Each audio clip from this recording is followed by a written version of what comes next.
Bonjour à vous tous. Alors, dans cette vidéo, je vais vous parler d'une expo que je viens de voir au Centre Pompidou à Paris, Chagall, Lissitsky, Malevitch, l'avant-garde russe à Vitebsk.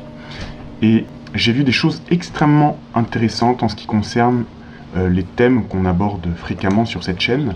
Donc il s'agit du suprématisme russe dans l'art, donc, et l'ounovisme. Voilà. Voici les choses extrêmement intéressantes que j'ai vues.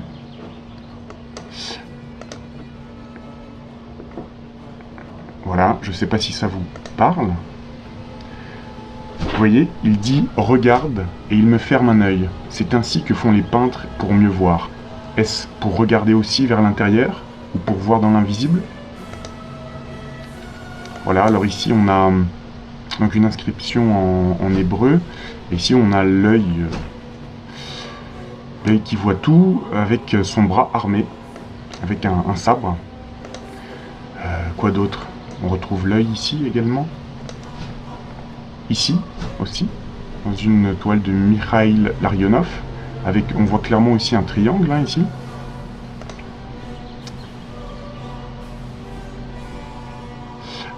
Voilà. Ici, je vous ai mis ça. Oui, ça c'est Vera Ermolaeva, donc avec la pyramide inversée, la pyramide standard, avec tout ce symbolisme en fait géométrique, mais aussi encore cette symbolique de l'œil. Vous voyez ici encore la pyramide, ici on a la lune, on doit voir le soleil quelque part. Ici on a la femme qui est renversée et l'homme qui a une posture normale. On verra donc la symbolique du tarot par rapport à ça. Ici encore, donc une toile de Mikhail Larionov, Vénus, donc avec cette femme qui se cache un œil. Ici, une toile de Chagall, la tête coupée. Ici, on voit un œil qui est plus visible que l'autre. On a, c'est peut-être l'union future du féminin et du masculin. Et avec aussi cette représentation en fait du monde un petit peu sans dessus-dessous. Vous voyez, il y a plein de symboliques qu'on va aborder, intéressantes. Ici, une toile qui n'était pas dans l'expo, mais qui est du même mouvement artistique, avec la pyramide, avec une coupure nette en ce qui concerne le haut de la pyramide. Ici, une toile de L. Lissitsky, Les Lâches du Prince pour l'opéra, Victoire sur le soleil. Ça aussi, très intéressant la thématique. Donc ici, la pyramide avec l'œil. Ici, on retrouve l'œil dans ces figures géométriques. Voilà, ici une œuvre de 1919. Alors, on voit pas très bien. Ici, il y a une écriture en hébreu également. Ici, on voit un œil. Ici, on a également la pyramide avec l'œil. Ici, une tête de bouc. Plein de choses intéressantes. J'en ai peut-être oublié. Je ne sais plus.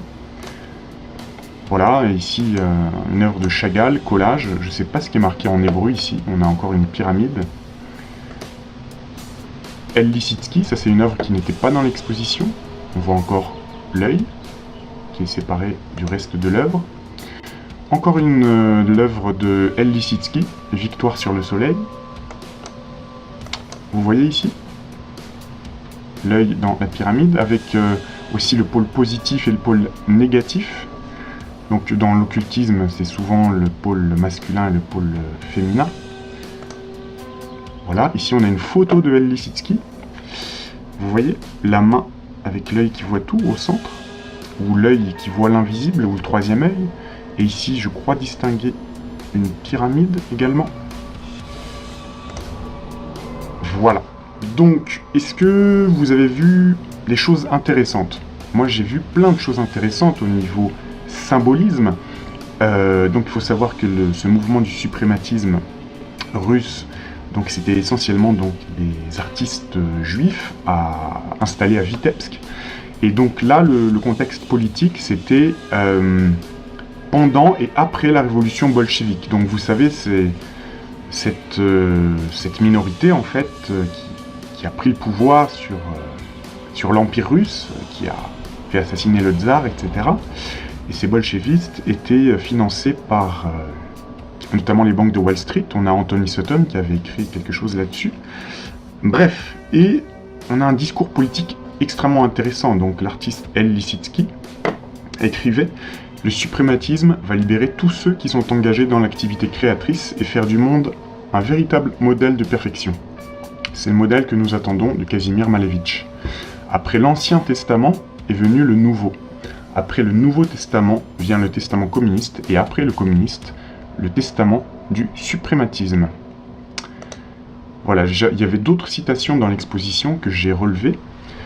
Représentant un environnement en transfiguration constante, les prunes, donc qui sont des œuvres de Lissitzky, certaines œuvres, sont destinées à devenir les jalons spatiaux de nouvelles formes de vie et de relations humaines et à se métamorphoser en corrélation avec la construction d'une nouvelle société socialiste.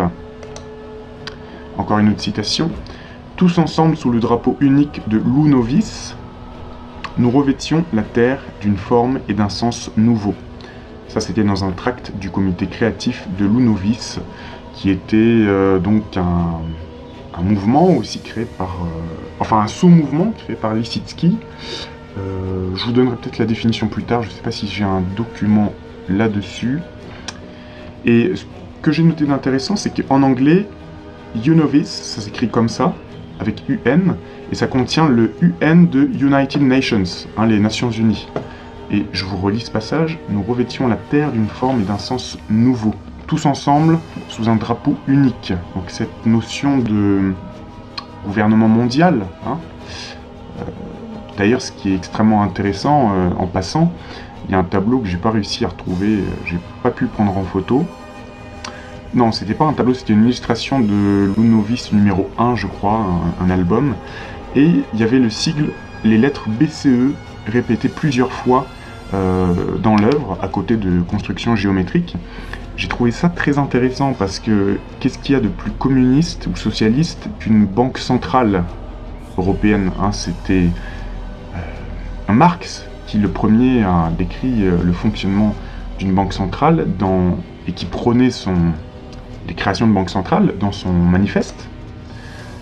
Parce qu'il ne faut pas croire que le capitalisme et le communisme soient, comment dire, en contradiction, bien au contraire, hein. Alors, on a aussi, qu'est-ce que je vais relever, Vera Ermolaeva, qui faisait partie du mouvement. Projet de décor pour l'opéra Victoire sur le Soleil. Le spectacle chante l'anéantissement de l'ancien ordre mondial et prophétise un avenir radieux pour l'humanité. Là encore, extrêmement intéressant.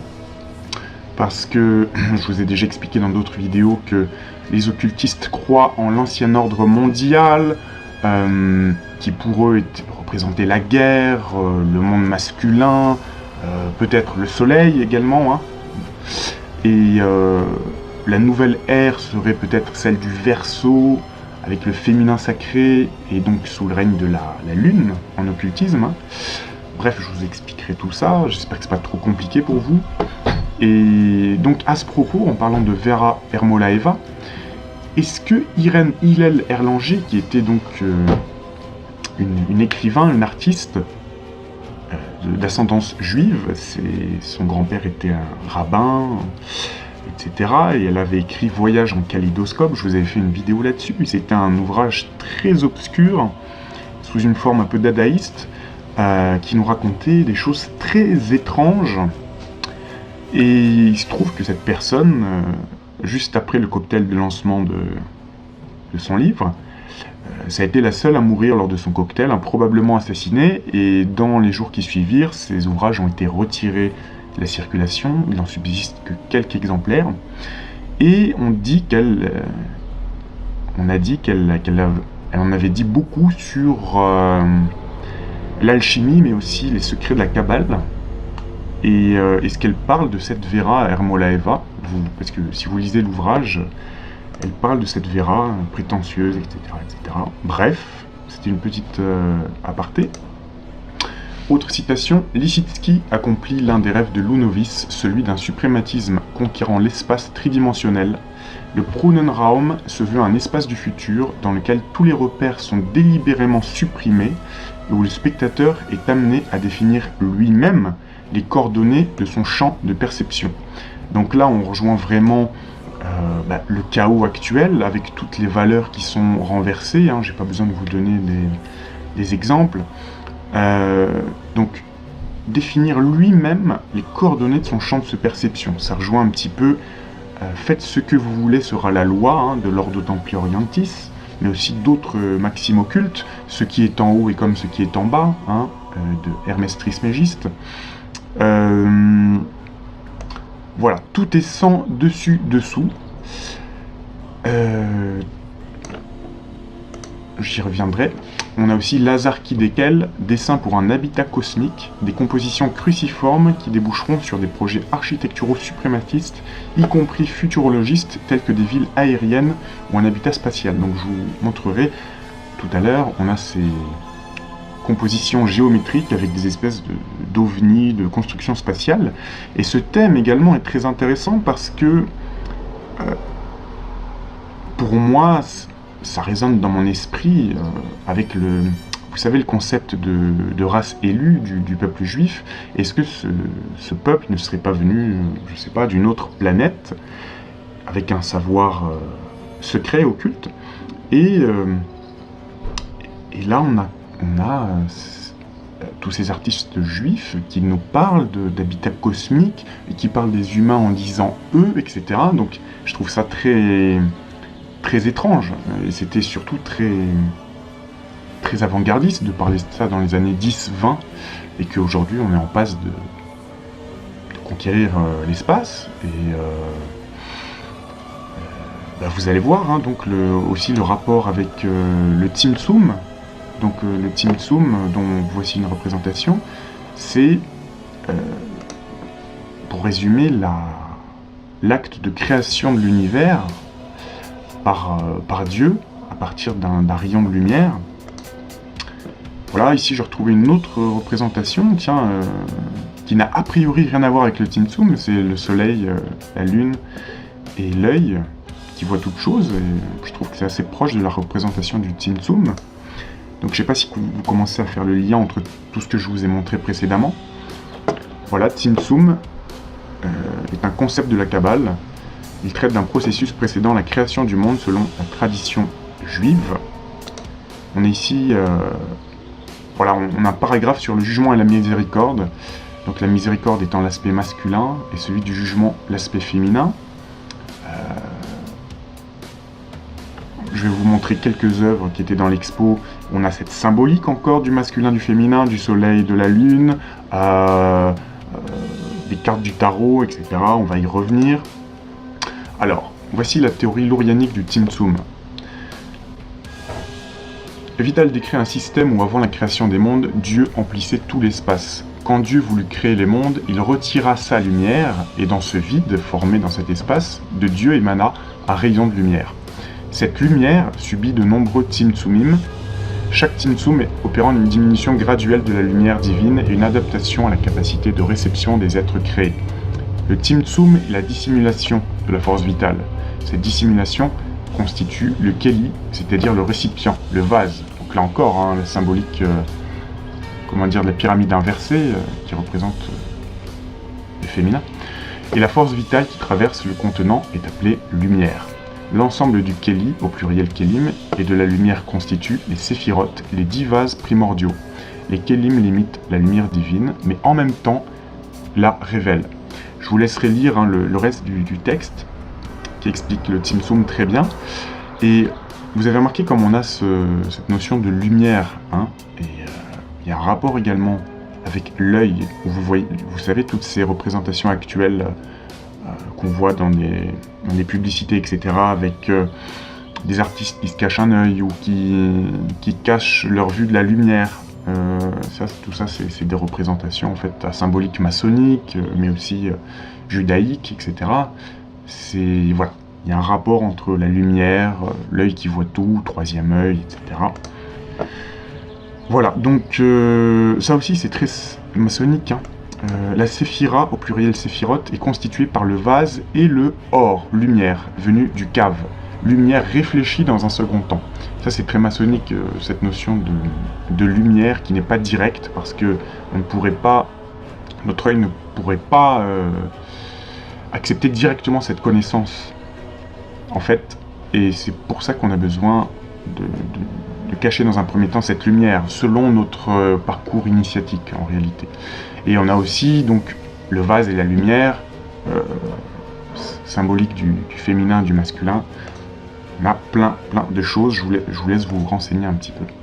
Et on a évidemment le concept de Ein-Sof, hein, se traduit en français littéralement par sans limite, sans fin, et plus largement par illimité ou infini. La Kabbale qualifie par ce terme l'essence cachée car transcendante de celui dont le saint nom, Hachem, est ineffable. Alors, je vous montre une vidéo de El Lissitzky qui s'appelle Les Deux Carrés, et ouvrez bien vos oreilles, il y a plein de concepts intéressants.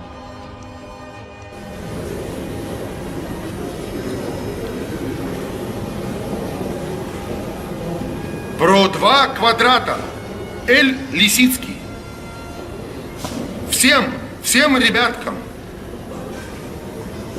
Эль Лисицкий. Супрематический сказ про 2 квадрата в 6 постройках.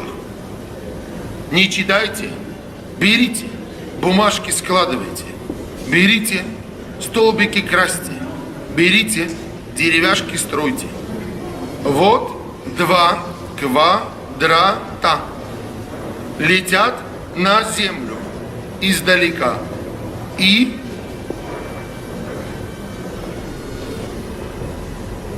удар, все рассыпано. И по черному установилось красно, ясно? Тут кончено. Дальше. Уновис. Построена в 1920 году в Витебске.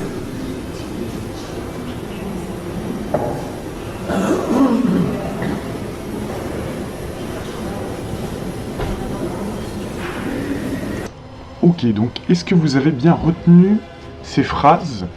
Il vole vers la terre, il voit le noir, l'obscurité. Ensuite,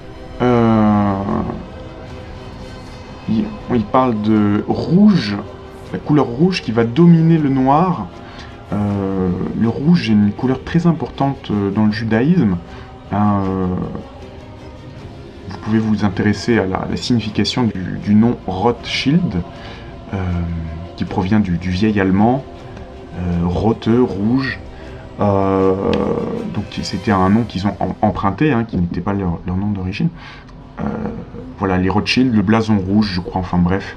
Donc on a toute cette symbolique, donc déjà de personnes qui viennent de l'espace, qui voient le mal, qui veulent apporter la lumière, et qui ensuite veulent faire dominer le rouge par rapport au noir. Donc on a une symbolique très importante là, hein. Il faut lire entre les lignes. Bon, il ne s'agit pas que de figures géométriques et de couleurs, hein. Il y a un profond symbolisme occulte, bien évidemment. Alors, deuxième partie, donc on a la symbolique par rapport à la symbolique du tarot.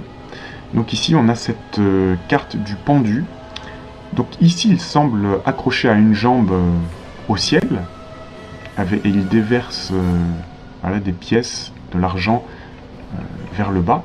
Si on retourne la carte du pendu, on a le sentiment que ce personnage danse sur une seule jambe. Vous voyez là on a les arbres qui montent vers le ciel. Donc vraiment cette carte du pendu représente la jonction entre le haut et le bas, hein, par rapport à la maxime occulte, ce qui est en haut est comme ce qui est en bas, Hermès Trismégiste. Et vous voyez, on retrouve cette symbolique, une œuvre de Marc Chagall, ici avec le pendu qui danse sur une jambe. Soit dit en passant ici la symbolique de la lune, qu'on va retrouver très souvent. Ici on a encore, on peut avoir une sorte de pendu, hein, avec ce corps qui est à l'envers. On a aussi le coq, symbole occulte. Ici on a l'œil. Ici on a la lune, donc ça rejoint tout ce que je vous ai dit auparavant. Ici on a une représentation d'un ange qui joue d'une espèce de trompette, c'est peut-être les anges de l'Apocalypse. Ici une œuvre très intéressante de Chagall encore pour le théâtre juif. Alors ici je vais parler de plusieurs symboles qu'on va retrouver, qui petit à petit.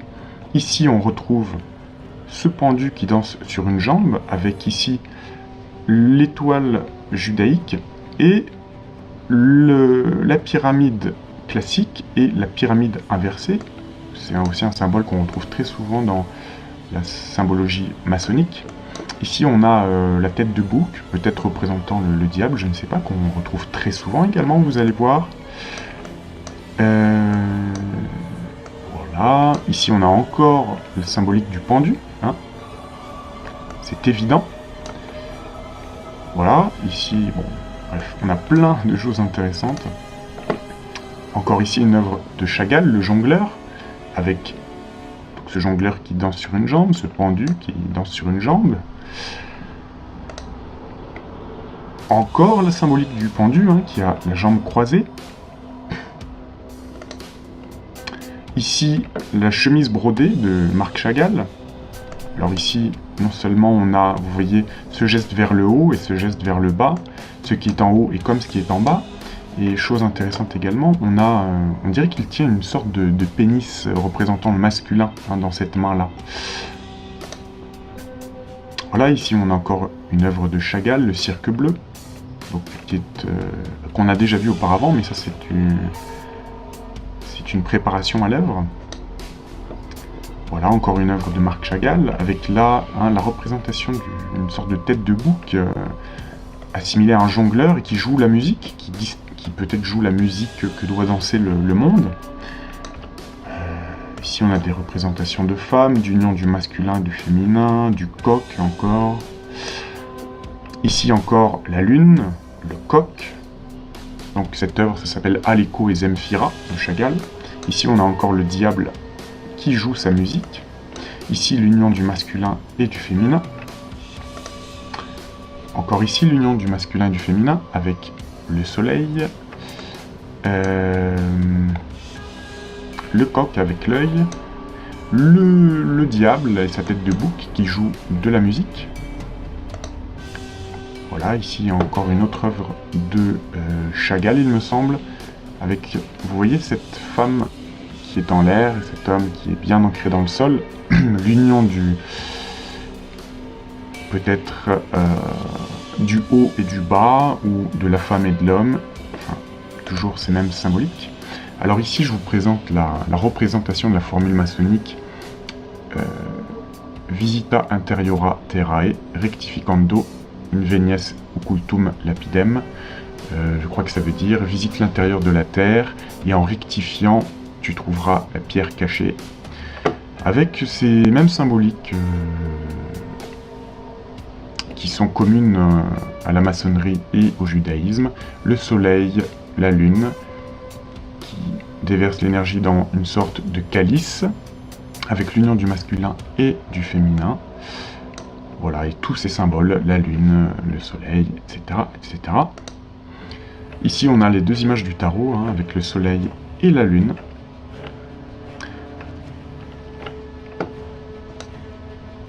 Encore ici, hein, avec la pyramide inversée, qui représente plutôt la lune, et la pyramide classique représente le soleil. Mais vous voyez ici, le soleil et la lune sont inversés. On a le soleil féminin et la lune masculine. Bon. Ici encore une représentation maçonnique, hein, avec le soleil et la lune. Encore ici, une fois, avec le phénix, là où le phénix hermaphrodite, normalement qui a parfois deux têtes, qui représentent l'union du masculin et du féminin. Ici on a l'Ouroboros, hein, ce serpent qui se mord la queue, peut-être le serpent de la Bible. Voilà, et donc on revient encore à toutes ces figures géométriques très fréquentes dans le suprématisme russe. Donc on a la pyramide, qui souvent d'ailleurs traverse un rectangle rouge. Ici, on a la pyramide inversée. Hein.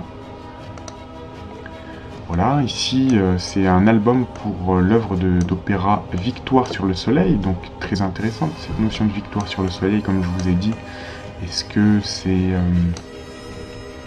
ça représente le féminin sacré sur le masculin sacré? Est-ce que ça représente... Bref, il faudrait un petit peu creuser là-dessus. Voilà, ici une représentation de l'opéra Victoire sur le soleil. encore ici également. Alors maintenant, autre partie de l'exposition, le rapport entre l'art constructiviste russe ou le suprématisme, avec ses constructions cubiques et cette notion de robotisation ou de transhumanisme. Hein. Ici, on a quand même une œuvre de 1920, Robot marchand de David Jackerson. C'est quand même très moderne pour l'époque. Voilà, ici on a encore une affiche de propagande russe qui représente un robot. Voilà, il y a un lien avec le transhumanisme actuel, hein, où l'homme augmenté, ou la robotisation de l'homme. Tout ça, c'est la même chose. Ici, on a une œuvre de Malevich, Les planètes futures pour les terriens.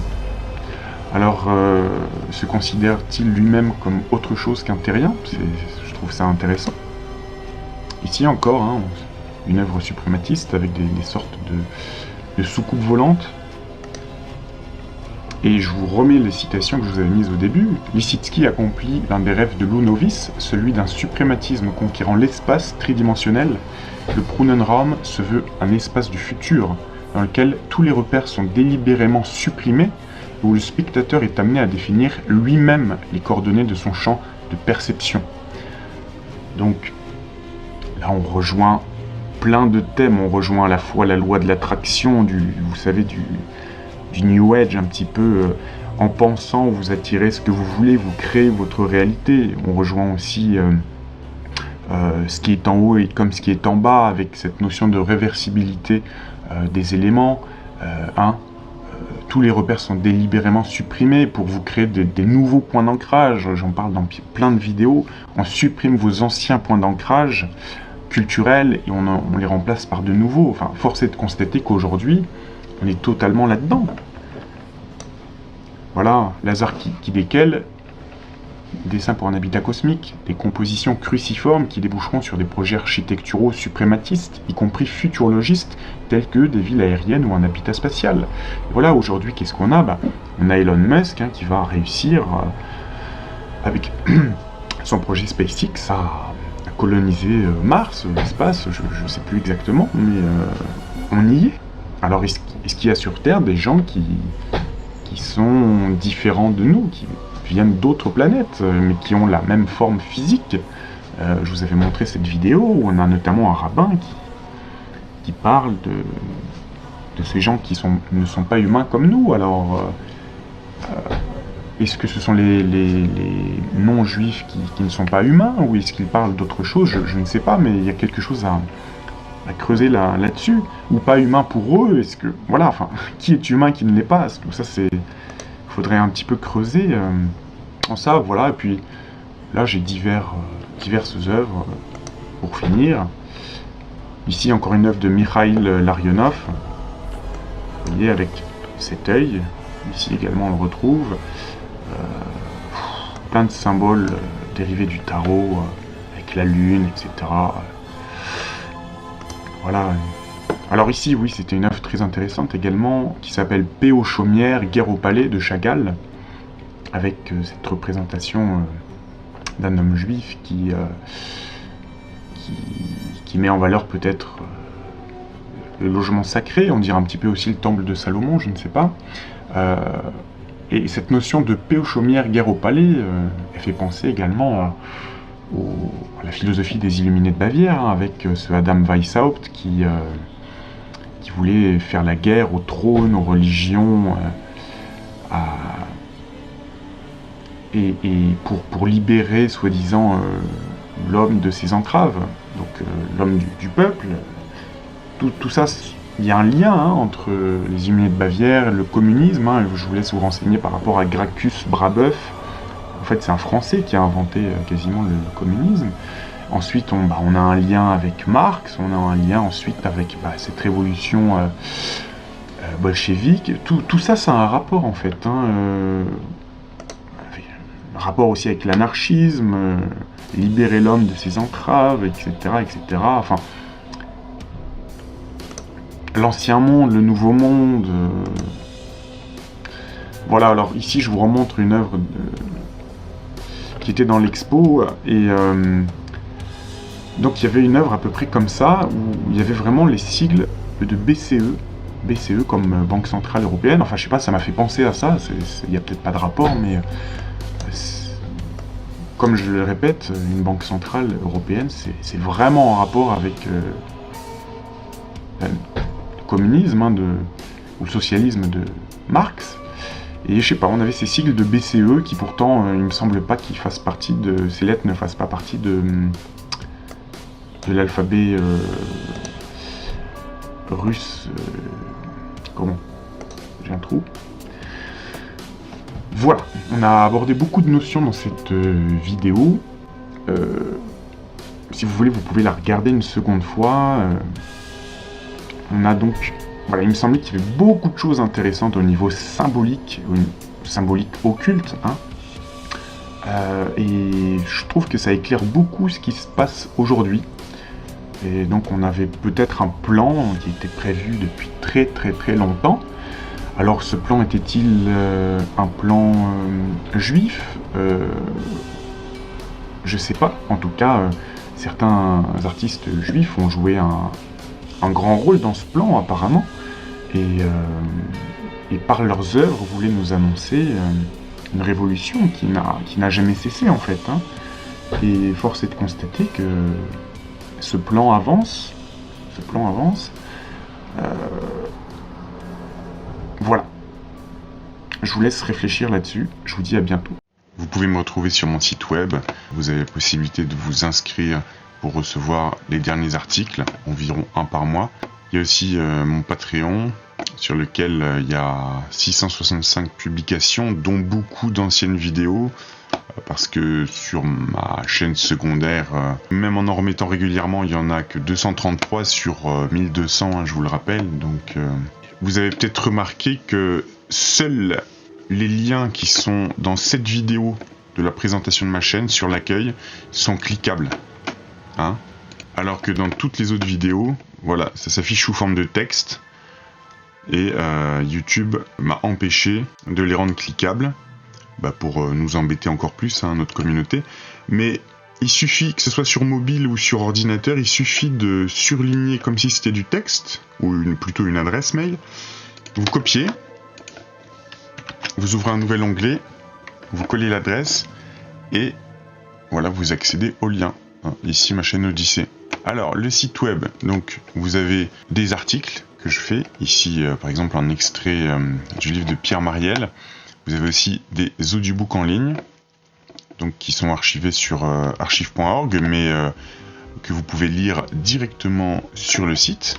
Et les articles, en fait, ils ne sont bien sûr pas tous inclus dans le menu qui est ici. Si vous cliquez sur la rubrique articles, alors vous avez les derniers qui apparaissent, mais vous pouvez surtout taper un mot-clé tout en haut, par exemple MK Ultra, et là vous avez voilà, tous les articles qui parlent de près ou de loin de MK Ultra.